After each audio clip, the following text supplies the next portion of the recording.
d'information sur RTI 1. Madame, Monsieur, bonsoir. Les titres principaux de ce journal.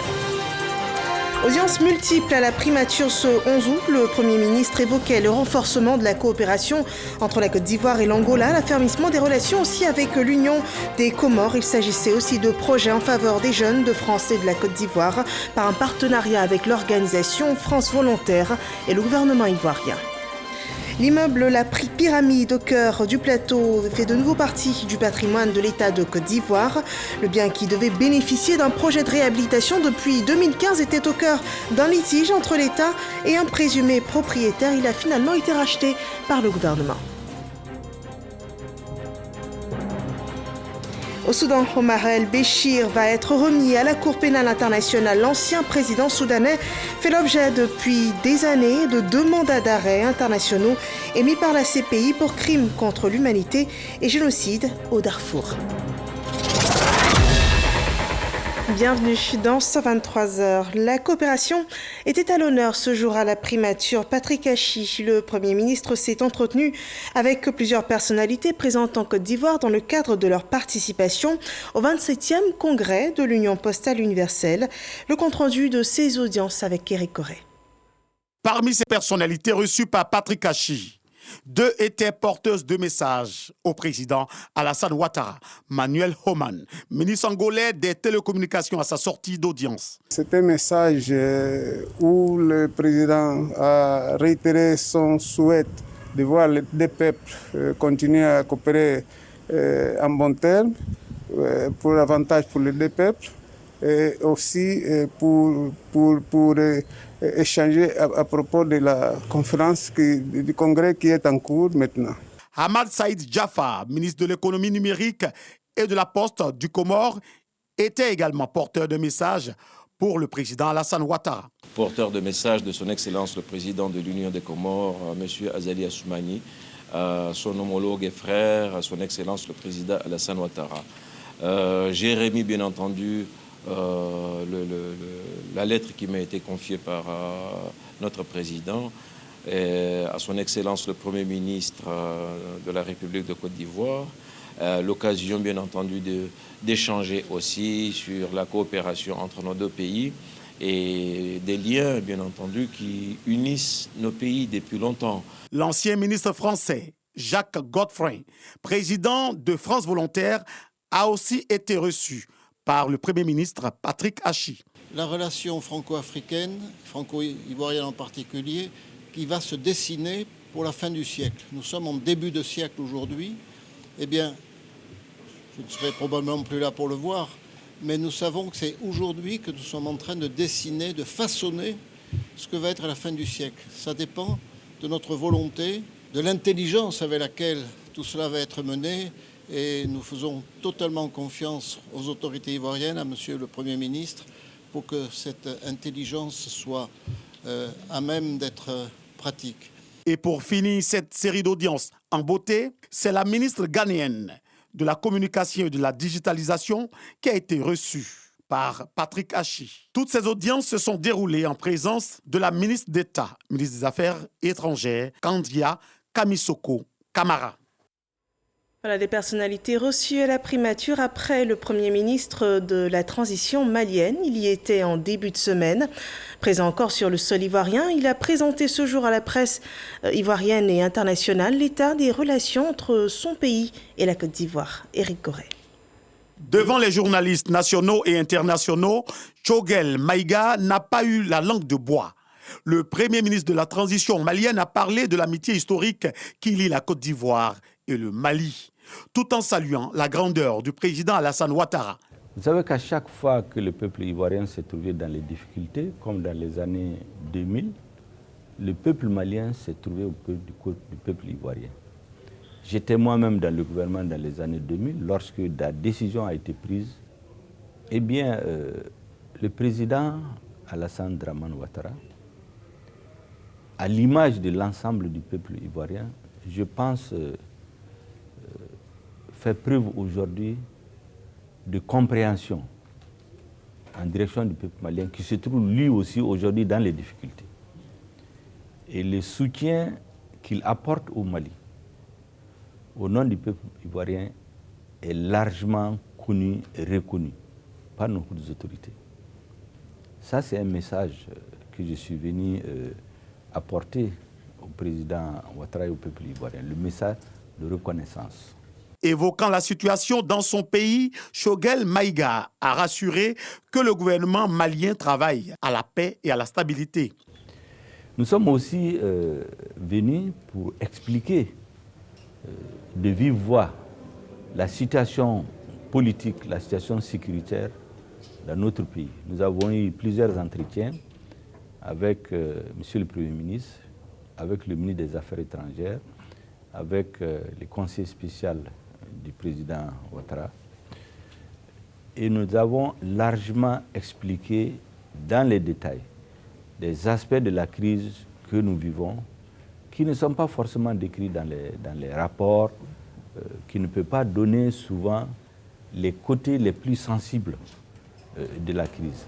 Le Premier ministre de la transition malienne est en Côte d'Ivoire pour prendre part au 27e congrès de l'Union postale universelle.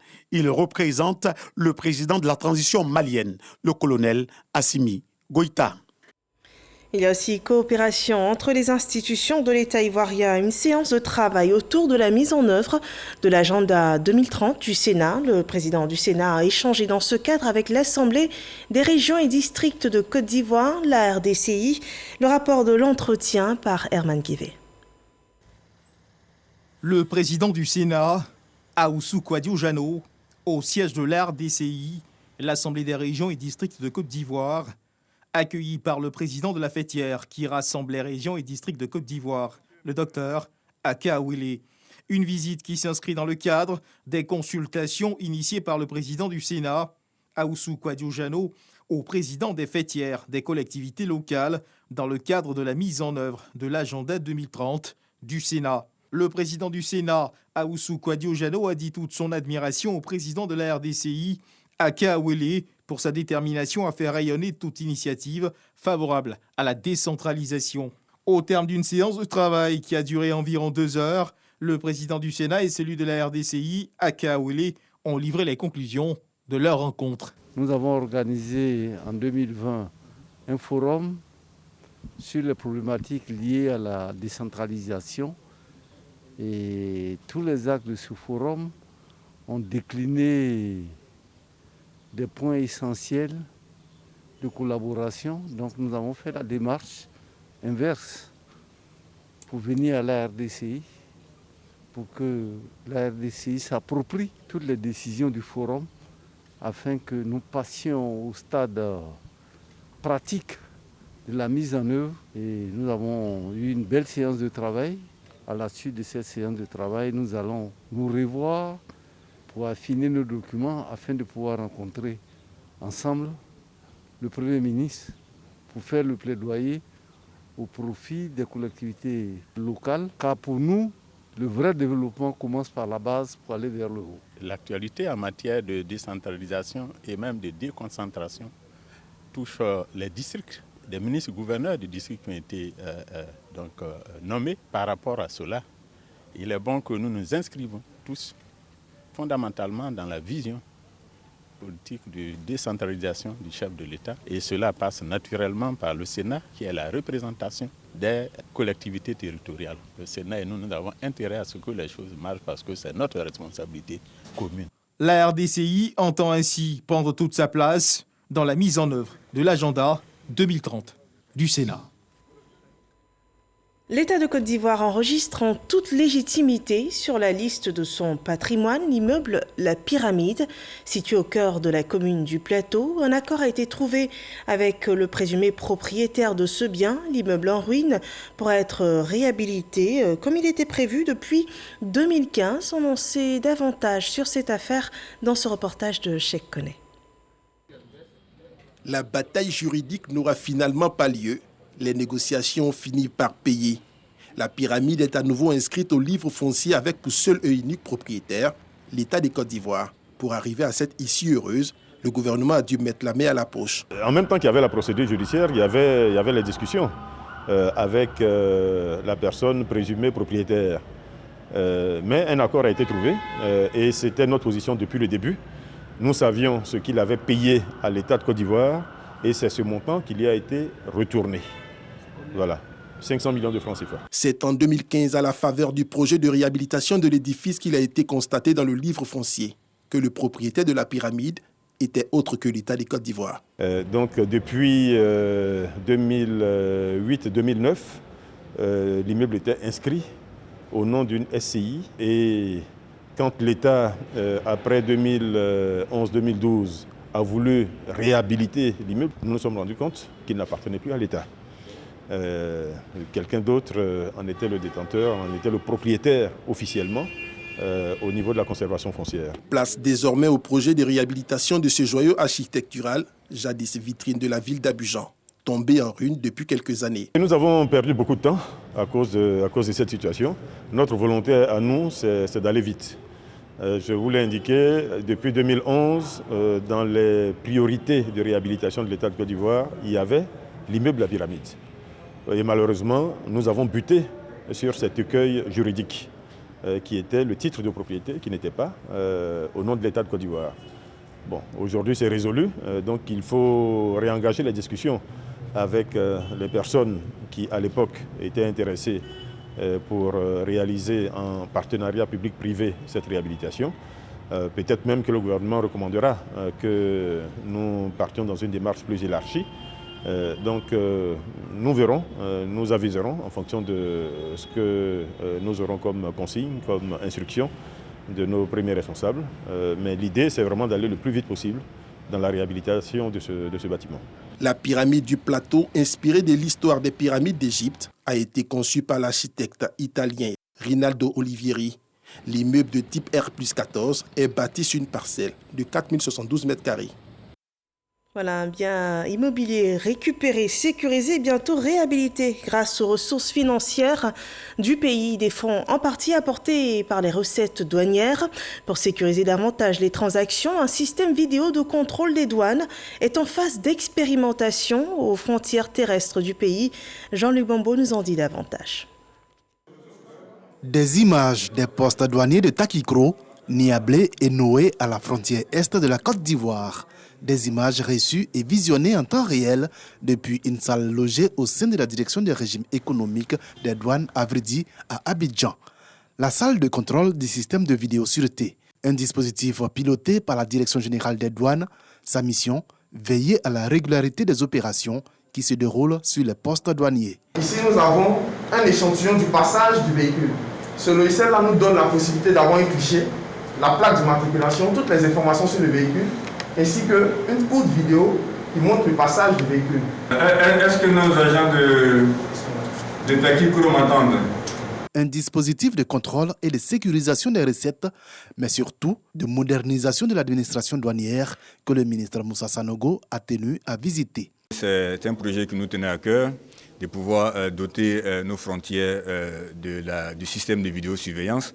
Ça nous permet d'avoir l'exhaustivité de l'information, ça nous permet d'avoir suffisamment d'éléments pour faire des investigations douanières et in fine, ça permet quand même de renflouer les caisses de notre État. Nous avons vu un système performant avec des écrans de haute résolution et d'une grande précision qui permettent à partir d'Abidjan d'avoir au détail près ce qui se fait à la frontière à Takikro ou à Niablé et donc d'être certain en tout cas de la bonne information et de la façon dont nous on peut s'assurer que les déclarations qui nous ont été faites sont les bonnes ou bien si on a besoin de poursuivre certaines personnes, d'avoir les éléments pour pouvoir les confondre. Le projet de vidéosurveillance est actuellement à sa phase expérimentale sur la frontière est de la Côte d'Ivoire. Il devrait s'étendre sur tous les postes frontaliers douaniers du pays dans les prochains mois. Toujours aux frontières du pays, il est envisagé le renforcement de la sécurité sanitaire pour une meilleure réaction face aux crises de santé publique. Le projet est initié par l'OIM et nécessitera un investissement de 2,7 milliards de francs CFA. Il concerne 5 pays de la sous-région. Des précisions dans cet élément de Michel Tigré. La Côte d'Ivoire accroît ses capacités de réponse de santé publique contre la Covid-19 à ses frontières principales avec le Ghana, le Bénin, le Burkina Faso et le Togo. 2,7 milliards de francs CFA seront mobilisés pour l'achat d'équipements et la réalisation d'infrastructures pour la sécurisation sanitaire des frontières. Ce projet vise donc à contribuer et à consolider le soutien de l'OIM au gouvernement de la Côte d'Ivoire, plus particulièrement au ministère de l'Intérieur et de la Sécurité et de ses différentes directions et agences. Les défis à relever sont nombreux, mais nous gardons la ferme conviction qu'ensemble, main dans la main, nous pouvons renforcer la gestion des frontières dans la perspective de répondre efficacement aux crises de santé publique et réduire leur impact aux frontières, tout en facilitant les migrations sûres, ordonnées et régulières. Le ministre de l'Intérieur et de la Sécurité donne les enjeux de ce projet.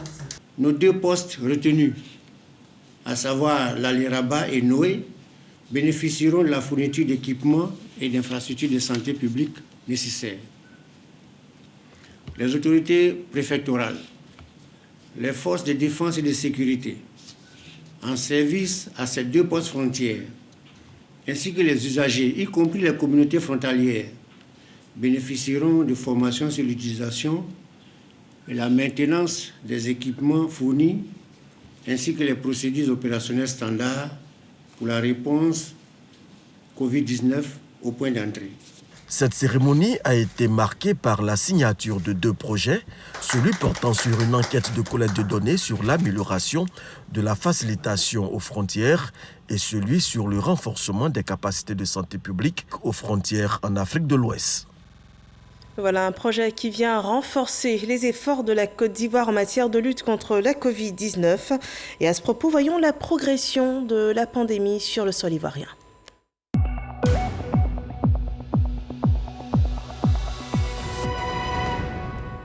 Ce mercredi 11 août 2021, 184 nouveaux cas de Covid-19 sont détectés.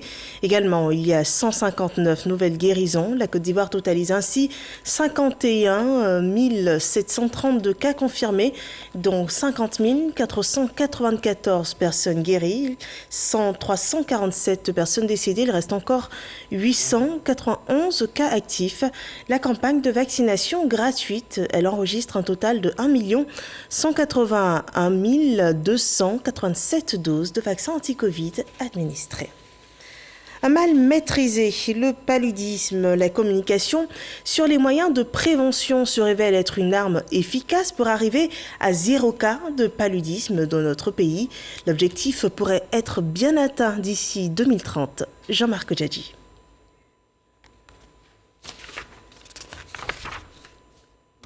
Dont 4 enfants de 0 à 5 ans, selon les statistiques 2019. Pour gagner le pari de zéro paludisme en Côte d'Ivoire, je m'engage, le programme national de lutte contre le paludisme et ses partenaires ne baissent pas les bras. Ils multiplient sensibilisation et prévention. Alors des campagnes ont été lancées à l'intérieur du pays. Les camions podium, brandés aux couleurs du programme national de lutte contre le paludisme, ont sillonné les localités du Folon, du Kabadougou, du Horodougou, du Lodjibois, du Gbokle et de la Nawa pour apporter le message de sensibilisation aux populations. Le moustique qui donne le paludisme nous pique la nuit et donc nous allons utiliser la moustiquaire chaque fois que nous allons nous coucher. Cette campagne est bienvenue pour nous sensibiliser. Et nous, les chefs que nous sommes, nous devons apporter ce message fort à nos populations afin que chacun puisse être imprégné dans cette information. Aucun obstacle n'a freiné les équipes qui ont tenu à parler aux populations de jour comme de nuit. Cette campagne de sensibilisation a rassuré les populations et suscité l'engagement des autorités administratives et des élus. Une bonne appropriation du comportement individuel de chacun soit fait de telle sorte que ces fléaux soient désormais de plus en plus derrière nous. Pourquoi le camion podium? Parce que nous aussi, nous voulons faire la publicité de la prévention du paludisme. À l'occasion de cette cérémonie qui, je pense, à son terme, va augurer la bonne santé à tous. Parce que désormais, le paludisme sera vaincu ici à Sassandra. Des milliers de gadgets ont été distribués pendant les animations. Tivo, zéro palu, je m'engage. 25 jeunes Ivoiriens en France et 25 Français en Côte d'Ivoire. Il ne s'agit pas d'un voyage touristique, mais plutôt d'une mission de partage d'expériences sur l'engagement citoyen et le volontariat. C'est le fruit d'un accord de partenariat entre le ministère de la Promotion de la Jeunesse, de l'Insertion professionnelle et du Service civique et l'organisation France Volontaire. La convention a été signée hier, le développement de Walter Amadou Ouattara. Cette signature de convention marque l'engagement de France Volontaire aux côtés du gouvernement ivoirien dans la promotion du volontariat et de la citoyenneté au sein de la jeunesse de Côte d'Ivoire. Une frange estimée à environ 77% de la population. Le ministre de la Promotion de la Jeunesse, de l'Insertion professionnelle et du Service civique, Mamadou Touré, et le président de France Volontaire, Jacques Godfrey, viennent de signer le protocole de partenariat pour une durée de 3 années. L'accord va porter sur 6 priorités, dont l'un des points majeurs consiste à ouvrir le dispositif volontariat de solidarité internationale à des candidats ivoiriens à la suite d'un premier engagement au titre du volontariat ivoirien. Parce que les jeunes apportent dans le domaine culturel, artistique, de la réflexion, des choses auxquelles peut-être la génération d'avant n'a pas toujours pensé. Ces jeunes sont innovants. On gagne toujours à faire s'échanger des idées entre elles, des hommes et des femmes entre eux. Pour la partie ivoirienne, c'est une avancée notable et intéressante en faveur de la promotion de la jeunesse. De façon très concrète, nous avons commencé par une phase pilote. Cette phase pilote va permettre à 50 jeunes, 25 jeunes ivoiriens et 25 jeunes français, dans le cadre d'un échange, donc de venir dans nos pays respectifs et d'être donc des volontaires qui seront placés auprès d'établissements publics et qui pourront donc partant améliorer leur employabilité, rendre service à leur communauté. Le ministère de la Promotion de la Jeunesse, de l'Insertion professionnelle et du Service civique et France Volontaire s'engagent à s'investir ensemble dans le développement du volontariat international et de l'application du principe de réciprocité. Rendons-nous à présent au nord du pays, précisément à Kong. Cette ville a été récemment la cible d'attaques terroristes. Des mois après, la municipalité œuvre à faire oublier ces sombres événements aux populations. Une radio de proximité passe des messages de sensibilisation. Tout est fait pour que la vie reprenne véritablement. Suivons ce constat de Kader Sokodogo. Salle de réunion de la mairie de Kong. Le maire Berté Abdraman Tiemoko et l'ensemble des forces vives locales font le tour des questions de développement. Selon le Bénet, le plan directeur de la commune donne satisfaction. Un nouveau marché est en construction. Une nouvelle gare routière verra bientôt le jour pour désengorger le centre-ville. L'ouverture effective du commissariat réjouit. Tous le savent, les attaques terroristes dont le département est victime demandent de meilleurs atouts pour affronter le mal. La sécurité et la sensibilisation des différentes couches sociales sont un impératif. Comment faire en sorte pour endiguer ces fléaux qui créent une psychose au sein de nos populations. Dans ce sens-là, nous avons essayé de réactiver notre radio communale qui, en matière d'équipement, avait des besoins énormes. Faire en sorte que ce soit un vecteur puissant de communication. Radio Kong, qui a vu le jour, vient comme un rempart sûr. Le maire entend développer des programmes en langue locale pour amener toutes les populations à lutter contre le terrorisme. L'école est un moyen pour empêcher la jeunesse de s'engager dans des bandes armées. Les résultats du BEPC et du baccalauréat session 2021 sont analysés. Booster tous les secteurs vitaux. Permettre à la vie de prendre le dessus sur la peur. À Kong, les autorités sont au travail. Le ministre d'État, ministre de la Défense, Téné Birahima Ouattara, fils de Kong, ne cesse d'apporter son soutien à l'équipe municipale. Un tournoi qui porte son nom se joue. Il occupera à coup sûr la jeunesse durant ses vacances scolaires. Et nous revenons sur la célébration des 61 ans d'indépendance de la Côte d'Ivoire au-delà des frontières ivoiriennes. Nous partons au Nigeria où les représentants diplomatiques ont saisi l'occasion pour promouvoir les atouts et opportunités économiques de la Côte d'Ivoire. Le récit de Jean-Marc Djadji. Salut aux couleurs, exécution des hymnes nationaux de la Côte d'Ivoire et du Nigeria et coupure du gâteau. Des temps forts qui ont marqué la célébration de l'an 61 de l'indépendance de la Côte d'Ivoire à l'ambassade du pays au Nigeria. Une cérémonie restreinte en raison de la Covid-19 à laquelle ont pris part les officiels diplomatiques des deux pays et la CEDEAO. Les invités ont remercié le pays hôte et félicité la Côte d'Ivoire pour cette commémoration. L'ambassadeur ivoirien Traoré Kalilou a relevé à l'occasion les efforts fournis par l'État de Côte d'Ivoire pour le dialogue politique et la coopération entre la Côte d'Ivoire et le Nigeria. La deuxième session de la grande commission mixte dans les mois qui viennent et probablement avant la fin de l'année. La tenue de cette deuxième session vise notamment à renforcer le dialogue politique entre les autorités des deux pays. Les Ivoiriens vivant au Nigeria ont été félicités et exhortés à respecter les lois du pays d'accueil. En Côte d'Ivoire, une 13e édition du FEMUA est en préparation. Elle aura lieu du 7 au 12 septembre prochain. Une vingtaine d'artistes sont annoncés pour cet événement. Issa Yeo nous en dit plus. Prévu pour le mois d'avril 2020, puis reporté pour cause de pandémie à Covid-19, le FEMUA 13, Festival de musique urbaine d'Anoumambo, aura bel et bien lieu au mois de septembre 2021.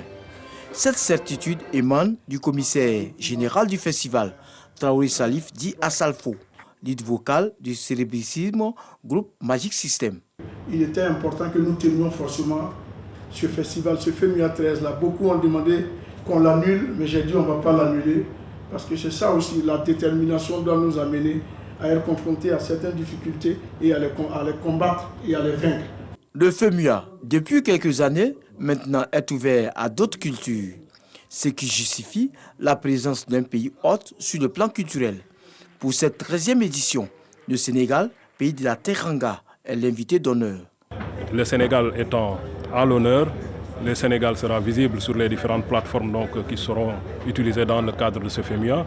Et c'est un élément aussi de promotion et d'attractivité touristique de ce point de vue. D'ailleurs, nous avons pris les dispositions appropriées de notre côté pour inviter les différentes autorités ministérielles qui sont concernées, ou en tout cas dont les secteurs pourraient être intéressés par l'organisation de ce FEMUA. Le FEMUA, c'est aussi la célébration de la matérialisation, la coopération entre l'Europe et l'Afrique, vieille de plusieurs décennies. Une coopération qui se veut aujourd'hui gagnant-gagnant. Cette alliance doit se construire sur autre chose, par le jeune, par un échange, par la culture, par une compréhension de différents pays, de différentes cultures. La culture, c'est vraiment un facteur de cohésion. Et ça permet, surtout aux jeunes aussi, de s'échanger, de comprendre une autre culture. Plusieurs artistes, dont Kofi Lumide, Flobi, Kajim, sont attendus sur le podium à Anoumambo et à l'INJS, Institut national de la jeunesse et des sports. Voilà un événement qui promet l'actualité hors de nos frontières. Le Soudan, Omar El-Béchir va être remis à la Cour pénale internationale. Seront aussi présentés avec lui deux autres anciens hommes politiques soudanais. L'ancien président soudanais fait l'objet, on le rappelle, depuis des années de deux mandats d'arrêt internationaux émis par la CPI pour crimes contre l'humanité et génocide au Darfour. Un accord de paix historique a été signé en octobre 2020 entre le gouvernement soudanais de transition et plusieurs groupes rebelles qui insistaient sur la nécessité d'une coopération complète et illimitée avec la CPI pour obtenir justice pour les victimes de la guerre du Darfour. La situation est dramatique aussi en Algérie. Des incendies ravagent depuis lundi soir le nord de ce pays, notamment la région de la Kabylie. Au moins 69 personnes, parmi lesquelles 28 militaires et 37 civils, ont perdu la vie. Le bilan risque de s'alourdir dans les prochaines heures. L'Algérie fait face à une vague de chaleur extrême. Des vents propagent les feux et compliquent la tâche des secouristes. Il y a désormais près de 70 départs de feu depuis ce lundi. Et selon le gouvernement, les incendies en cours seraient d'origine criminelle. 2 personnes auraient été déjà arrêtées la nuit dernière. 3 jours de deuil national ont été décrétés dans le pays. Nous terminons là ce point d'information. Merci de l'avoir suivi. Rendez-vous demain pour l'actualité d'ici et du monde sur RTI 1.